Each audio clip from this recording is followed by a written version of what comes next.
Alhamdulillah. Assalamualaikum warahmatullahi wabarakatuh. Sampurasun wargi dulur baraya sadayana, tepang dangudi sareng sim kuring Mang Ian Kidemang Gunung Halu dina acara anu maneuh nyaeta Dongeng Sunda. Dongeng zaman kiwari ala kiwari anu nyarioskeun lalakon kahirupan mangsa bihari atanapi kabahelaan. Kumaha dararamang bala wargi sadayana atau mugi aya dina ginanjar kawilujengan rahayu berkah salamet amin ya Allah ya rabbal alamin. Dina waktu ieu sim kuring sejanteraskeun hanca nu katunda dina pedaran dongeng anu judulna Saninten Emas bagian ke-12 karya Kang Rompisnya atanapi Kang Yepi Cahyadi. Kumaha salajengna ilalakon Saninten Emas teh ulah kamana-mana tetap manco di channel YouTube-na Dongeng Sunda Mang Ian. Kosok panjang teuing cenah pembukaan atukeun by way nya urang teh durasi pan jang aya informasi saeutik mah teh. Dawuh iklan Namun satacana dilajeng kade ulah hilap nu tacan subscribe kana YouTube-na Dongeng Sunda Mang Ian, mangga di-subscribe heula supados tiasa kenging notifikasi kanggo satiap jejer carita nu salajengna oge nu sanesna. Anu parantos subscribe sim kuring ngahaturkeun rebu nuhun laksa ketika bingahan atuh mugi asing tiasa jantan rencang nu ngahibur kapala wargi sadayananya me pendek nu hese sare. Kamu ibu-ibu bari masaknya segegerohna, kamu bapak-bapak bari nyantai nyikopai udud samsai ngabalhai di tepasnya. Oke di Padamelan di tempat konveksi bari ngajait motong obrasna, di tempat cukur, di pasar, di pabriknya, di kantor, di perjalanan, pokoknya mah kum kadulu-dulu nu aya di lemur barayan nu aya di kota. Oke di pangumbaraan kumargi teu sakedik wargi-wargi urang nu aya di luar daerah bahkan di luar negeri sok mararanco dina pedaran Dongeng Sunda Mang Ian teh nya landong katineng cenah. Ulah hilap di like di komen pokona namanya nu teu komen budug. Sareng kumargi sim kuring madang ngadongengna sanes dina radio nu tangtosna aya sponsor aya iklan aya gaji tah. Ieu mah etang-etang ngamumule we seni budaya bahasa Sunda dina widang dongeng Sunda. Saumpamina ngaraos kahibur ku pedaran dongeng sim kuring mangga tiasa ngapresiasi kana nomor dana dah sabaraha we saikhlasna bade 2000 mangga gitu etang-etang parkir wewes. Supados teu nyangkolong ting kana waktos hayu urang sami-sami ngalajengkeun ieu lalakon Saninten Emas bagian anu ka-12. Mangga kaparayun sadayana wilujeng ngadangukeun brong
Basamah ya neuteub deui kariri wadarsi jinisna sarua deui keur mencrong kamahya.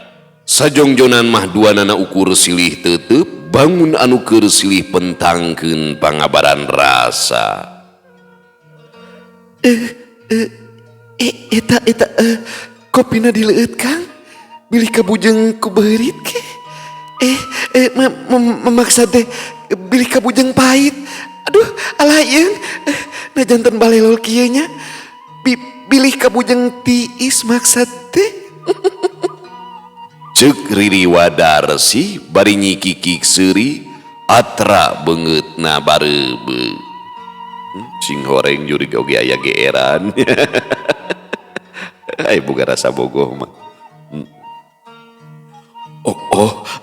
Aduh, aturan rawuh. Maksad teh atur nuhun Nyai. Walon Mahya sarua ngomongna teh pabaliut. Antuk namah duanana sareuri asa kagugu ku polahna sorangan. Pok bae Riri Wadarsi ngawakca deui. Nyusud cariosan anu tadi, abdi tiba de mentoga Kang Yaya. Bongan balad abdi si Jamrong, mastakana didagorkeun kana tangkal saninten. Hawatos Kang, si Jamrong teh mastakana bareuh me sagede buah kaweni. Jabaning wahosna muruluk aya kana opatna. Raya nu digebukeun kana tangkal teh gidingan jurig si Jamrong. Kade mata kamu dileuweung teh nya mun pangejeng orai hideung gaya koningan dina huluna teh ulah langsung dipaehan gitu. Jadi bangsa jin mah lamun mangrupakeun sato teh salah sawiosna kana orai. Di mana kurang dipabuk teh nya apes teh. Ditagor teh sirahnya jeung jina teh anger nyeri sirah. Gitunya benar-benar. Nyusud cariosan nu tadi, abdi tiba de mentoga Kang Yaya.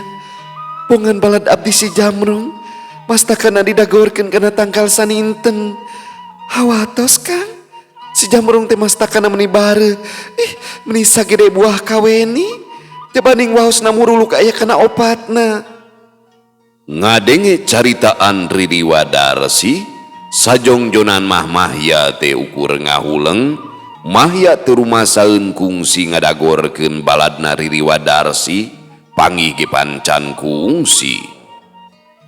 Teteh lapisan, orai hideung anu dipabukeun ku si kaja kana tangkal saninten teh baladna Riri Wadarsi anu ngaranna si Jamrong. Pok bae Mahya nyarita. Keke, maksana kumaha ieu teh Nyai?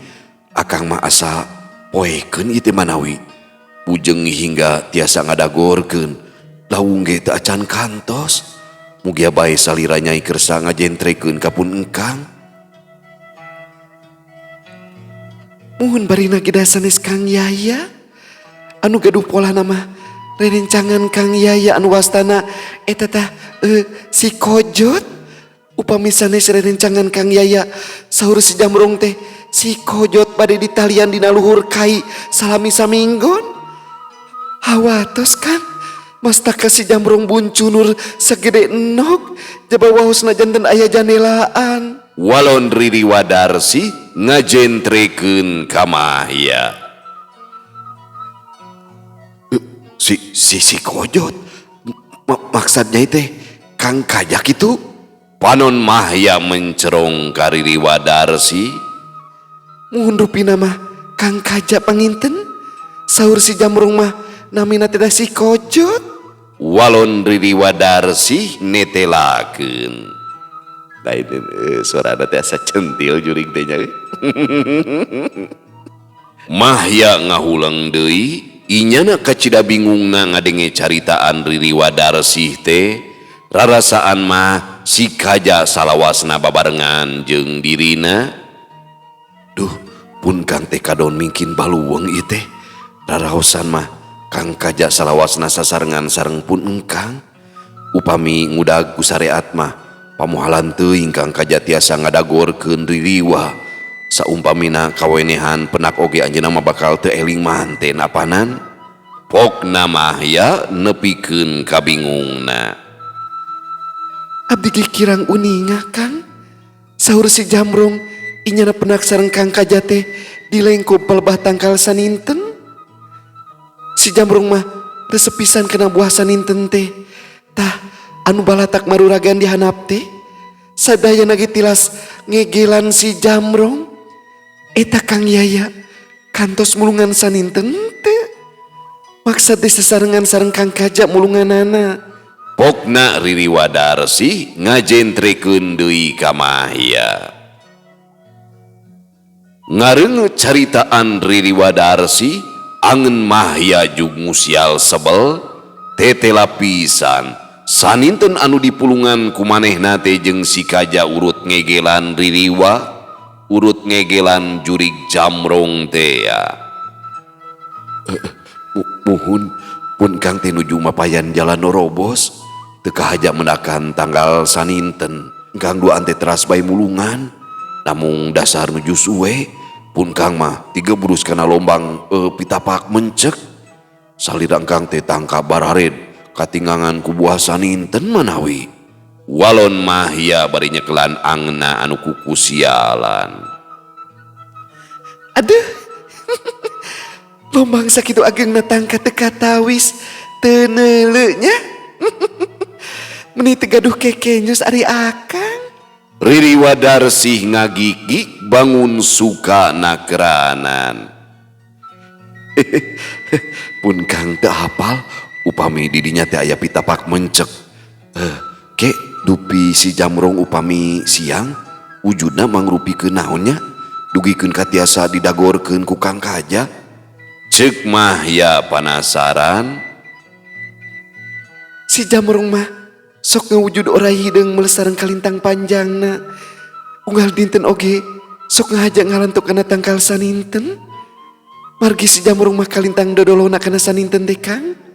Temal Riri Wadarsih ngajentrekeun deui ka Mahya. Mahya ungut-ungutan nengetan caritaan Riri Wadarsih teh.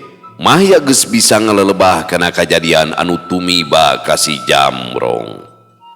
Pok bae Mahya ngawakca. Pun Kang tos tiasa ngalelebah kana eta kajantenan. Waktos engkang tigebrus teh miwarang Kang Kaja kanggo milarian tali margi lombang pitapak teh kalintang jero sareng gurawes rupina mah sawaktos milarian tali kanggo engkang Kang Kaja teu kahaja menakan si Jamrong tah kawas nama sato orai teh disangkina tali injuk awahing kuruas yen eta teh sato orai ku Kang Kaja dibabukeun kana tangkal saninten tah kitu numutkeun pun Kang mah nyai namung hapunten boh bilih mah engkang ge lepat. Rupina mah kitu Kang. Ngan geningan eta nu lalajo dongeng teh meuni eueuh nu nyawer-nyawer acan nya Kang. Luka tuh teningal. Nya teh geura tinggal. Ih, pika sebeleun jelema teh geura orang ririwaan engke peuting. Rupina mah kitu Kang. Mung namina ririwa sok nyosok jero apanan. Dihaja teu dihaja anger bae ngeunek-ngeunek. Si Jamrong moal ngakalakeun ka Kang Kaja. Asal salami saminggon kedah ngunjalan buah saninten kana rungkun awi. Abdi mah darma ngadugikeun Kang. Margi abdi teh gegedugna apanan. Ceuk Riri Wadarsih bari ngikikik seuri panona ngarindat ka Mahya. Teu sawios nyai, engkang ge ngartos keun Kang Kaja urang piwarang ngunjalan buah saninten dugikeun ka peren. Muhun nyai, engkang teh iteh sakantenan bade wawartos. Dinten enjing pun engkang teh bade muli heula ka lembur nepangan pun biang. Namung da moalami paling ukur sadinten ngarerep di lembur teh.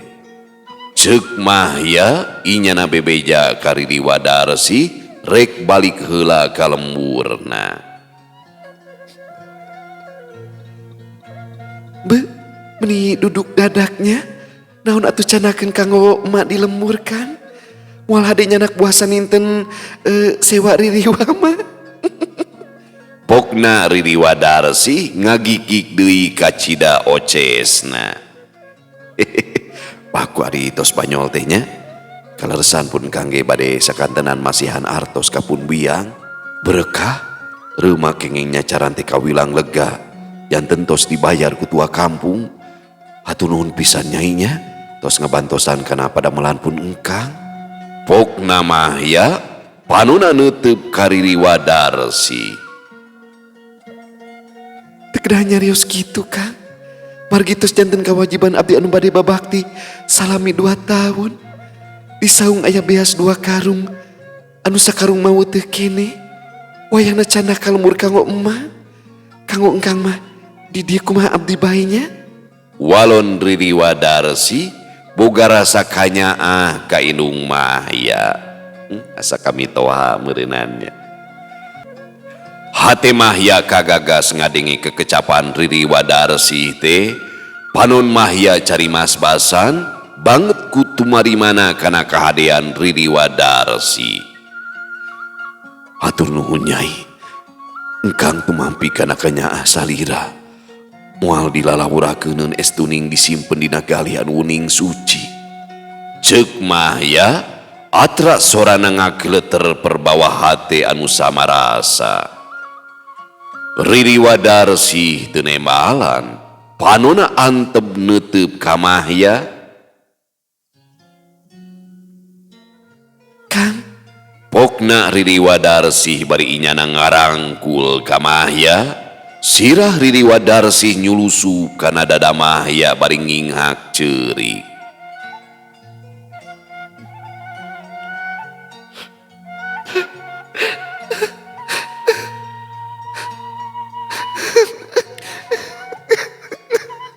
Mahya ukur ngantep.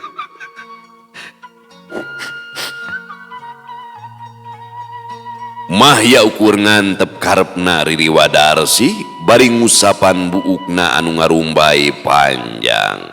Sajongjonan mah taya nu cacarita ukur galecok dina hatena sewang-sewangan. Angin peuting ngahiliwir kawas ngajajab anu keur ngumbar sawangan.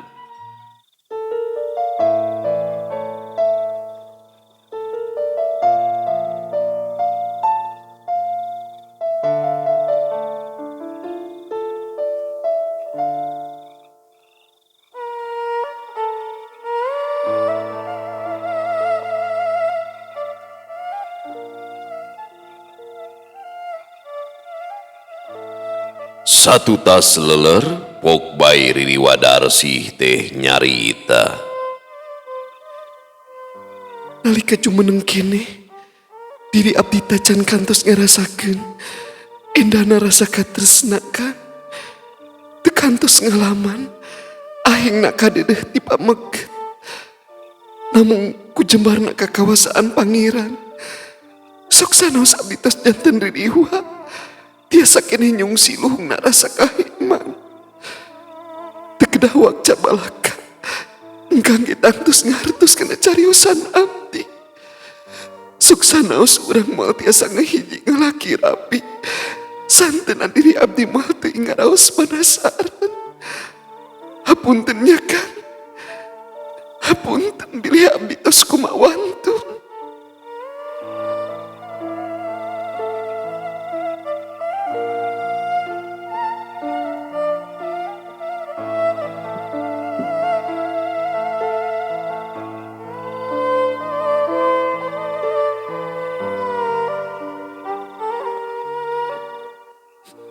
Sanes ngalelewa pun kangge sami gaduh rasa nu hamo tiasa kaguar ku carita. Suksanaos urang laung teh dina alam anu benten. Namung ari pangeran mamah nganteur ka makhlukna. Tong bujeng mah urang anu tos benten kahirupan. Suksanaos anu tos ngahiji ngarabi sakokos sagebrug hiji waktos mah bakal papisah. Ieu mah mung ngebrehkeun pamendak pun engkang. Sanes bade mapatahan hiber ka manuk. Ceuk Mahya bari teu oleh ngusapan rambut Riri Wadarsi. Kahartos pisan ku abdi Kang. Bilih bade kula mamangga. Margi waktu status majeng ke janari leutik. Ongkohan dinten enjing engkang teh bade mulih heula ka lembur apaneun. Riri Wadarsi ngudarang kulanana inyana diuk gigireun Mahya. Sawios gitu pun Kang mondok di payun sanes nanaon Kang nuju pules aya nu ngegel ke. Cek Mahya bari seuri. Dasar pika sebelen Kang mah puguda abdi teh pura gugal gegelnya paling ge dikokos dugikeun ka tobros atanapi dikenyot Kang. Riri Wadarsih ngagigik bari ngajemelan ka Mahya. Taya deui nu cacarita, Mahya ngagoler sare gigireun Riri Wadarsih.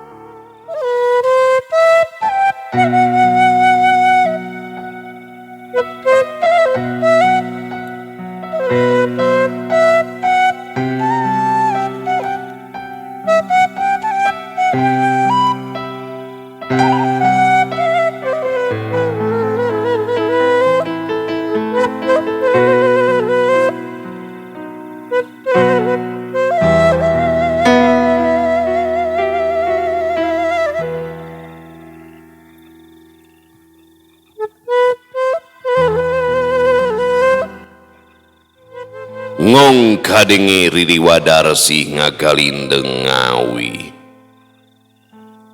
Tapi itu bisa ngawina tangan kalimahna kieu nya. Pur ngempur cahaya ning sumirat mabreca angahibaran marca pada recetan suara manuk mapak balebah patinggi liwir angin mawa kating trim. Duh jungjunan ku asa melang salira bade miang mana maro jengja alim di kantun aya rasa nu teu oleh cumantel momontel meh saban waya. Kieu karasana ketir asih kapentang kamelang mana.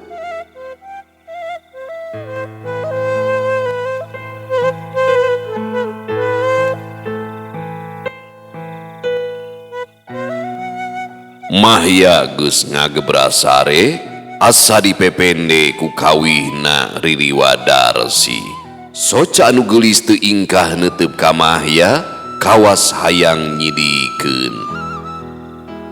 Rema-rema marucuk eurih teu eureun ngusapan buuk Mahya. Aya cimata ngeclak herang ngalembereh maseuhan damis anu geulis.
Jamrong bawa beas nepikeun ka tungtung pasir lanjung tunda dina jero rungkun tungguanku balad anjeun di ditu nepikeun ka wanci hibar paja. Pokna Riri Wadarsih ngagereneng. Najan taya nu nembalan beasa karung di jero saung teh geus ngaleungit ti dinya.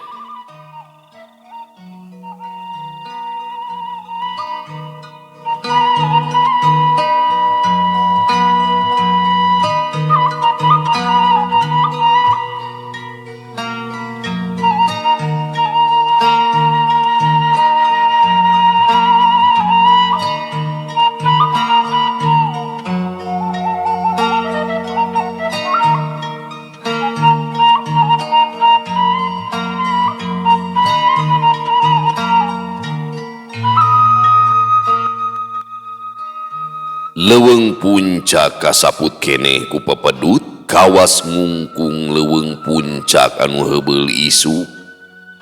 Mahya jeung si Kaja keur ngariung hau anu ngadederak ruhai, duanana keur ngadekul dahar ngahanca alasna sewang-sewangan. Samemeh indi tidinya Riri Wadarsih geus popola heula keur Mahya. Basa Mahya rengse tina bebersihna, kadaharan geus ngajagrag dina samak. Ari si Kaja tara loba tatanya deui ka Mahya, sok sanajan loba anu teu kaharti ku pikirna. Riri Wadarsih geus mere iber ka Mahya, lamun beas geus dibawa ka tungtung pasir lanjung. Dina wanci carangcang tihang, Mahya jeung si Kaja geus arindi ti leuweung puncak. Duanana patinggar digmapai jalan norobos. Sok sanajan jalan teh kawilang lega, tapi baju Mahya jeung si Kaja geus cipru ku cireumis tina tatangkalan anu karekep. Heuleut sawatara waktu, Mahya jeung si Kaja geus anjog ka tungtung jalan norobos. Pasir lanjung ngajegir hareupeun, pinuh ku tatangkalan katut kakayon anu ngayang-ngayang. Handapun pasir lanjung ngebat jalan ratus, jukutna geus jarangkung kawas arang langka kairi. Mahya rurat reret nengetan rungkun anu ceuk Riri Wadarsih beasna ditunda didinya. Basa ningali rungkun karinyuh anu kacida kekepna, Mahya gasik muru kalebah dinya. Basa tangkalna disuaikeun ku Mahya, atra aya beas didinya dituruban kuruntah garing. Beasa karung gancang dipanggul ku Mahya, tetela kacida hampangna kawas mawa gebangna wungkul. Nah juga aya beas di dieu jang, iraha mawana ka dieu? Ceuk si Kaja pinuh kabingung. Tong wara loba tatanya, ieu beas bawaeun ka lembur. Geus di ditu mah ieu beas urang bagi dua. Walon Mahya ngahuit ka si Kaja. Si Kaja teu wanieun tumanya deui, ukur ngagugu kana caritaan Mahya. Jang, keun beas mah ku akang urang panggul nepikeun ka lembur. Ceuk si Kaja, haat rek manggul beas nepikeun ka lembur. Beas gancang diunggahkeun kana tak-tak si Kaja, tetela beas teh kacida ampegna, si Kaja tangka ngarampeol. Ari beas beratna teh moal kurang ti 2 kati satengah atawa sakira 50 kilo. Nah ku ujang mah bangun ke cidahampangna ieu beas teh. Aduh, tapi ku akang mah karasa pisan ampegna. Ceuk si Kaja deui bari memener panggulanana. Eta mah rarasaan akang, kuring geus sarua ngarasa ampeg. Temal Mahya bari miheulaan ini tidinya, sok padahal Mahya ge sarua ngarasa hemeng lantaran kumanehna mah beas teh kacida hampangna. Mahya leumpang ti heula dituturkeun ku si Kaja bari manggul beas. Basa Mahya jeung si Kaja geus jarauh ti tungtung jalan norobos, kaayaan didinya ngadadak robah. Jalan norobos ngadadak leungit, jadi pinuh deui ku tatangkalan anu kacida kekepna. Jalan norobos kawas ngahaja disamunikeun ku para ririwa, sangkan teu kairi ku nu sejen. Basa anjog kabeh kiduleun pasir lanjung, jalan teh nyagak, aya anu ngebat ngetan, aya ge anu ngebatna kabeh kulon. Mahya rurat reret nengetan kayaan didinya, bisi bae salah jalan kadituna kalangsu. Ngan basa nyidikeun kabeh kulon, najan lapat-lapat kaciri aya rungkunukna lembur, Mahya nuluykeun deui leumpangna kebat mapai jalan anu kabeh kulon. Jalan anu kasorang ukur jalan taneuh, sakapeung nyorang jalan onderlah anu batuna pasolengkrah rarentul teu kaurus. Nepi ka wanci pecat sawed, Mahya geus anjog ka tegalan euri, lebah dinya mah arang langka tatangkalan ukur ngajajabeg we tangkal eurih anu jararangkung. cacap nyorang jalan Tegalan mahya anjog ka sisi walungan anu kawilang gede. Mahya culang cileung neangan catang pamentasan tapi uleh teka panggi antuk nama Mahya jeung si Kaja teh ngagilisir mapayan sisi walungan susuganan manggihan catang pamentasan. Telila di antarana catang pamentasan teh teu burung kapangi sok sanajan ukur 2 catang kai sagede bitis basa hanjat kabeh tonggo jalan ratus ngebat panjang jukutna darempes tapaknya caran keur jongjon laleumpang tibeh reuma kadenge sora jalma pating gorowok dituturkeun ku tong terangna sora pakarang anu diadu. Mahya jeung si Kajameh bareng pating raraneg duanana silih pelong. Sora anu pating gorowok teh kadenge beuki tarik kawas aya sabubuhan jalma keur campuh tarung. Kawas nama aya sabubuhan jalma keur agot tarung jang. Eta kadengna pating corowok di kaselangan ku sora pakarang pating belentrang. Ceuk si Kaja ceulina teu sirikna rarancung ngadedengekeun. Sigana mah kitu Kang. Ayo Kang urang intip bisi bae aya urang lemur anu dipegat ku begal. Walon Mahya bari gagancangan ini tidinya. Si Kaja ukur nuturkeun ka Mahya sok sanajan hatena mah ngarasakeun.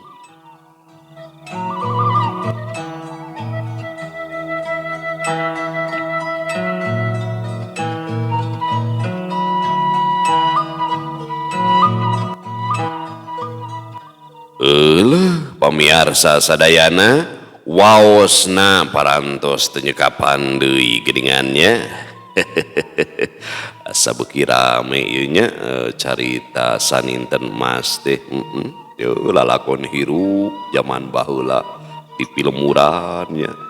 Leuleubungan teh da geus biasa baheula mah nya balawargi. Terus panggih jeung bangsa siluman, bangsa jin nya. Jeung raja-rajana teges memang kultur budaya masyarakat urang. Terus teu aneh matak muncul carita-carita pan di Tatar Sunda teh di daerah Bandung pan aya Raden Kalung anu ngawujud oray nya anu ngalempai panjang atuh jadi wahangan Citarum anu sakitu legana teh itu sirahna belah ditu buntutna belah ditu katingali teh asup kana tatangkalan. Aya Eyang Janusi aya Raden Surya Kancana di Gunung Gedenya. Eta teh ibaratna mah ciri khas budaya bangsa lain mistis-mistis teuing model Nyai Roro Kidul pan nya. Di samemeh Indonesia aya ge Nyi Roro Kidul mah geus aya di zaman Pajajaran geus aya nya, di zaman Banten geus aya leungit nagara-nagara baheula Sumedang Larang leungit Nyi Roro Kidul mah tetep hirup nepikeun ka ayeuna.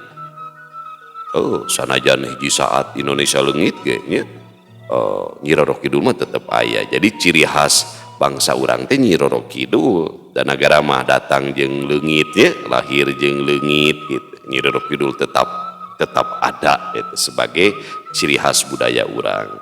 Jadi lain hal mistis-mistis teuing sabenerna mah nya lamun ku urang ditapakuran gitu. Jangan ngunci ciri mandirinya jati diri bangsa urang teh kitu.